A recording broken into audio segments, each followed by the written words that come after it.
ತಮ್ಮ ಹೆಸರು? ಸರ್ ನನ್ನ ಹೆಸರು ಅಶ್ವಥ್ ಅಂದ್ಬಿಟ್ಟು ರೈಲ್ವೆ ಫ್ಯಾಕ್ಟ್ರಿಯಿಂದ ನಾನು ಕಂಟೆಸ್ಟ್ ಆಗಿ 2ನೇ ಸಾರಿ ಇದು ಕಂಟೆಸ್ಟ್ ಮಾಡ್ತಾಯಿದ್ದೀನಿ. ಸೊ ಇಲ್ಲಿ ಲಾಸ್ಟ್ ಟೈಮ್ ಇಲ್ಲಿ ಮುಂದಾಗಡೆ ಫಸ್ಟು ಮೈಸೂರಿಗೆ ಮಾತ್ರ ಬೂತ್ ಇತ್ತು, ಅಲ್ಲೇ ಹೋಗಿ ವೋಟ್ ಮಾಡಬೇಕಾಯ್ತು ಎಲ್ಲರೂ. ಕಳೆದ ಸಾರಿ ನಾವು ಕೋರ್ಟಲ್ಲಿ ಕೇಸ್ ಹಾಕಿ ಸಕ್ಸಸ್ ಆಗಿಲ್ಲ. ಈ ಬಾರಿ ಅದನ್ನು ಕೇಸ್ ರೀಓಪನ್ ಮಾಡಿಸಿ ಬೆಂಗಳೂರು, ಹುಬ್ಳಿ, ಮೈಸೂರಿಗೆ ಬೂತ್ ಕೊಡಿಸುವಲ್ಲಿ ಯಶಸ್ವಿಯಾಗಿದ್ದೀನಿ. ಹಾಗೆಯೇ ಸುಮಾರು ಜನಕ್ಕೆ ವೋಟ್ ಹಕ್ಕಿರಲಿಲ್ಲ. 40% ಮಾತ್ರ ಇತ್ತು, 60%ಗೆ ಜನಕ್ಕೆ ವೋಟ್ ಹಕ್ಕಿರಲಿಲ್ಲ.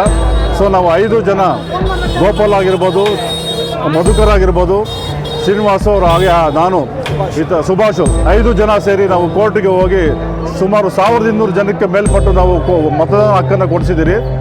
ಸೊ ಮತದಾನ ಇವತ್ತು ನಡೀತಾ ಇದೆ.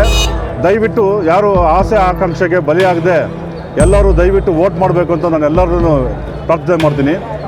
ಸೊ ಏನು ಉದ್ದೇಶ ಏನು ಅಂತಂದರೆ, ಈಗ ನಮ್ಮಲ್ಲಿ 10% ಇಂಟ್ರೆಸ್ಟ್ ಇದೆ ಯಾರಿಗೆ ಲೋನ್ ತೊಗೊಂಡ್ರೆ ಎಂಪ್ಲಾಯೀಸ್ಗೆ.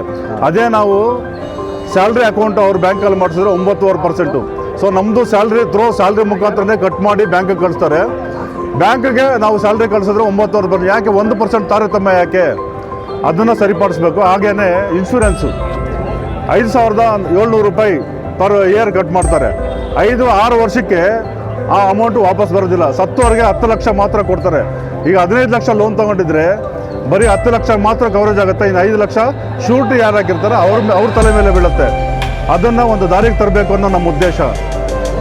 ಸೊ ಹಾಗೆ ಹಲವಾರು ಸುಧಾರಣೆ ಮಾಡಬೇಕು ಅಂತ ನಮ್ಮ ಉದ್ದೇಶದಿಂದ ನಾವು ಎಲೆಕ್ಷನ್ ಕಂಟೆಸ್ಟ್ ಮಾಡ್ತಾ ಇದ್ದೀನಿ.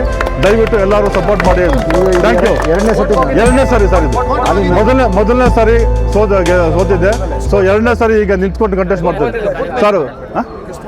ಸರ್. ಮೊದಲನೇ ಸಾರಿ 67 ಓಟಿಂದ ಸೋತಿದ್ದೀನಿ ಸರ್ ಲಾಸ್ಟ್ ಟೈಮು.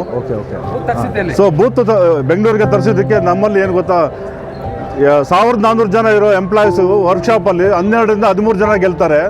ನಮ್ಮಲ್ಲಿ ಬೆಂಗಳೂರಲ್ಲಿ 5,800 ಜನ ಇದ್ದಾರೆ. ನಮ್ಮಲ್ಲಿ ಮಾತ್ರ ಒಬ್ಬರು ಗೆಲ್ತಾರೆ. ಯಾಕೆ ನಮ್ಮಲ್ಲಿ 5-6 ಜನ ಗೆಲ್ಲಬಾರ್ದು? ಯಾಕೆ ಗೆಲ್ಲಬಾರ್ದು ಅನ್ನೋ ಉದ್ದೇಶಕ್ಕೆ ನಾವು ಬೂತನ್ನ ಬೆಂಗಳೂರಿಗೆ ತರಿಸ್ಕೊಟ್ಟಿದ್ದೀರಿ. ಮುಂದೆ ಅಟ್ಲೀಸ್ಟ್ ನಾನಿಲ್ಲ ಅಂದ್ರೆ ಮುಂದೆಗಡೆ ಯಾರಿಗಾದ್ರೂ ಒಂದು ಅನುಕೂಲ ಆಗಲಿ ಅನ್ನೋ ಉದ್ದೇಶಕ್ಕೆ ತರಿಸ್ಕೊಟ್ಟಿದ್ದೀನಿ ಸರ್. Thank you.